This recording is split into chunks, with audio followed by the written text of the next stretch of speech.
man who was chosen, or rather counted, to win the Olympic gold medal, and he is already a champion. So he is going to run the race. நிறைய பேர் நினைச்சாங்க இந்த ஆள் ரொம்ப சோர்ந்து போயிடுவார்னு. So ஆகவே அந்த ட்ராக்ல அவர் ஓடுறதுக்கு முன்பாக அவரிடத்துல பேட்டி எடுத்தார்கள். அவரிடத்துல கேட்டார்கள், ஐயா, உமக்கு விரோதமாக இவ்வளோ பேசுகிறாங்களே, நீங்கள் ஒன்றுமே திரும்பி சொல்லவே இல்லையே அப்படின்னு சொல்லி அவரை கேட்கும்போது அவர் சொன்னார், நான் என்னுடைய வாயினாலே நான் பேசி காண்பிக்க விரும்பவில்லை, என்னுடைய ஜெயத்தினாலே நான் பேச விரும்புகிறேன் என்று சொன்னார். அவ்வளவுதான். அந்த ரேஸில் ஓடினாரு, மறுபடியும் சாம்பியனாக வந்தார். அவரை பற்றி குறை பேசின எல்லாரும் எங்கே போனாங்கன்னே தெரியல. ஆனால் கர்த்தர் அந்த மகனுக்கு பெரிய வெற்றியை கொடுத்தார். அப்புறம் அவர் சொன்னார், எனக்காக கர்த்தர் யுத்தம் பண்ணுவார் என்று நான் அமைதலாக இருந்த கர்த்தர் எனக்கு ஜெயத்தை கொடுத்தார். இன்றைக்கு உங்களுக்கு கூட சில மனிதர்கள் அல்லது சிலர் உங்கள் மேலே உங்களை புரிந்து கொள்ளாமல் அல்லது பொறாமையிலே உங்களை விரோதமாக பேசினால், உங்களுக்கு விரோதமாக கோர்ட் கேஸ் இப்படி நடந்துச்சுன்னா ஆண்டவர் உங்களுக்காக வழக்காட போகிறார்.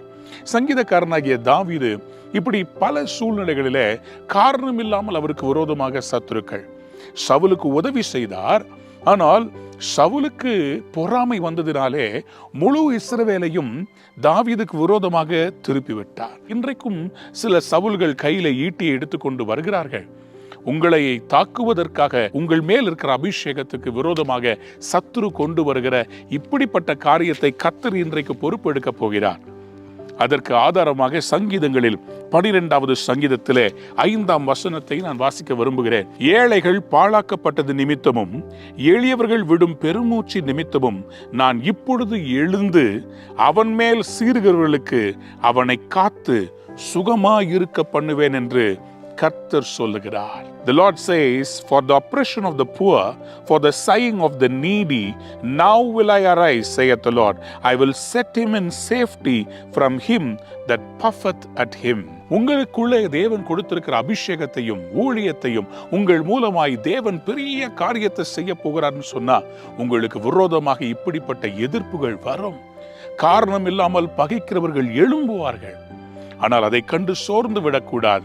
கர்த்தர் உங்களுக்கு தருகிற வெற்றிகளின் மூலமாக ஆண்டவர் உறுதிப்படுத்துவார். சிறுமைப்பட்டுடைய பெருமூச்சை ஆண்டவர் ஒரு நாள் மறக்க மாட்டார். நான் உன்னை சுகமாயிருக்க பண்ணுவேன். உங்கள் சத்துருக்களுடைய கண் காண கர்த்தர் உங்களுக்கு ஒரு பந்தியை ஆயத்தப்படுத்தி உங்களை சுகமாய் இருக்க பண்ணுவார். நீங்கள் வேண்டுமானால் பாருங்களேன், உங்களுக்கு விரோதமாய் பேசுகிறவர்கள் அவர்கள் இருக்க மாட்டார்கள், உங்களை கர்த்தர் உயர்த்தி கனப்படுத்துவார். எத்தனை பேர் எழும்பினாலும் தாவீதை தடுக்க முடியவில்லை. உங்களுக்கும் இன்றைக்கு தீர்க்க தரிசன வார்த்தை, I will make you live in safety. உங்களுக்கு கர்த்தர் சுகமாய் இருக்க பண்ணுவார். நீங்கள் செழித்திருப்பீர்கள். கர்த்தர் உங்களை இந்த நாள் சகல சத்துருக்களுக்கு முன்பாக உயர்ந்திருக்க பண்ணுவார். God bless you. Have a wonderful day. Amen.